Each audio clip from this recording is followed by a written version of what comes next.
शहर से थोड़ी दूरी पर एक पुरानी मेडिकल हॉस्टल की बिल्डिंग थी। वो बिल्डिंग बाहर से आम दिखती थी, लेकिन उसके आसपास हमेशा एक अजीब सा सन्नाटा रहता था। अंकुश, सोहेल और समीर तीनों को अपनी इंटर्नशिप के लिए कुछ महीने यहीं रहना था। नियम साफ था, जो कमरा मिले वही रहना होगा। उन्हें दिया गया कमरा नंबर 307। कमरा नॉर्मल था, 2 बेड और एक गद्दा जमीन पर, एक खिड़की जो पूरी तरह खुलती नहीं थी। दीवारों पर पुराने पेंट के नीचे नाखूनों जैसे खरोंच के निशान थे। सोहेल ने कमरे को देखा और हंसते हुए कहा कि ये जगह तो हॉरर फिल्म के लिए बिल्कुल सही लगती है। समीर कुछ नहीं बोला, वो खिड़की से बाहर अंधेरे में देखता रहा। रात 2 बजे के आसपास अंकुश की नींद अचानक खुली।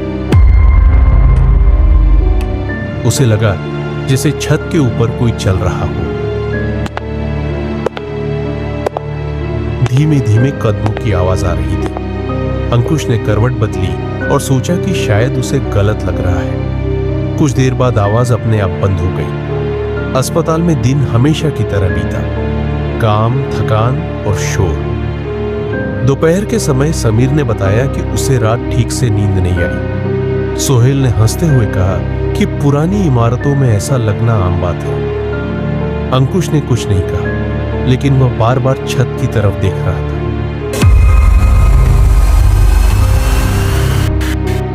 रात 3 बजे के करीब इस बार आवाज कमरे के बाहर कॉरिडोर से आने लगी। घिसटने जैसी आवाज थी, जैसे कोई भारी चीज जमीन पर खींची जा रही हो। सोहेल ने धीमी आवाज में कहा कि ये आवाज बाहर से आ रही है। समीर ने मोबाइल की टॉर्च ऑन की। दरवाजे के नीचे एक परछाई साफ दिखाई दे रही थी। परछाई हिल नहीं रही थी, बस खड़ी थी। कुछ पल बाद वह धीरे धीरे पीछे हट गई। समीर ने कहा कि उसे यह बिल्कुल भी ठीक नहीं लग रहा। अगले दिन अंकुश ने केयरटेकर से पूछा कि ऊपर वाले फ्लोर पर कौन रहता है। केयरटेकर ने थोड़ी देर चुप रहने के बाद कहा कि ऊपर कोई नहीं रहता। जब अंकुश ने रात की आवाजों की बात की तो केयरटेकर ने सख्त लहजे में कहा कि अपने काम से काम रखो। रात 2 और 3 बजे के बीच अचानक बाथरूम से बाल्टी गिरने की आवाज आई। तीनों एक साथ उठ गए। अंकुश ने कहा कि वो देखता है। बाथरूम का दरवाजा बंद था।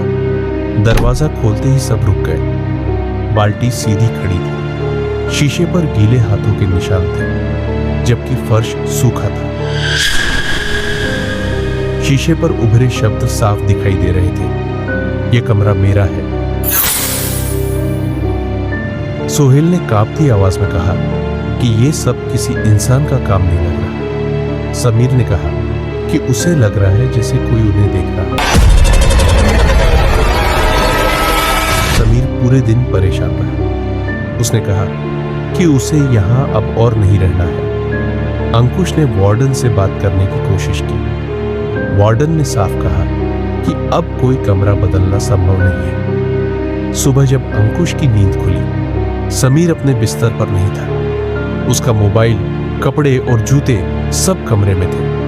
सोहेल ने घबराते हुए कहा कि वह रात में समीर को उठते हुए नहीं देखा। बाथरूम के शीशे पर इस बार नए शब्द लिखे थे। एक और आ गया।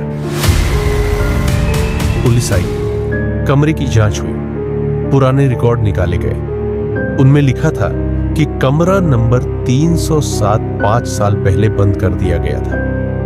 कारण यह था कि 3 इंटर्न एक ही रात में अचानक गायब हो गए थे। अस्पताल की फाइल में आज भी एक लाइन दर्ज है, गलती से वो कमरा दोबारा रहने के लिए दे दिया गया है। और हॉस्टल के पुराने लोग कहते हैं, अगर रात 3 बजे के आसपास कमरा 307 के बाहर खड़े हो जाओ तो अंदर से 3 लोगों के चलने की आवाज आज भी सुनाई देती।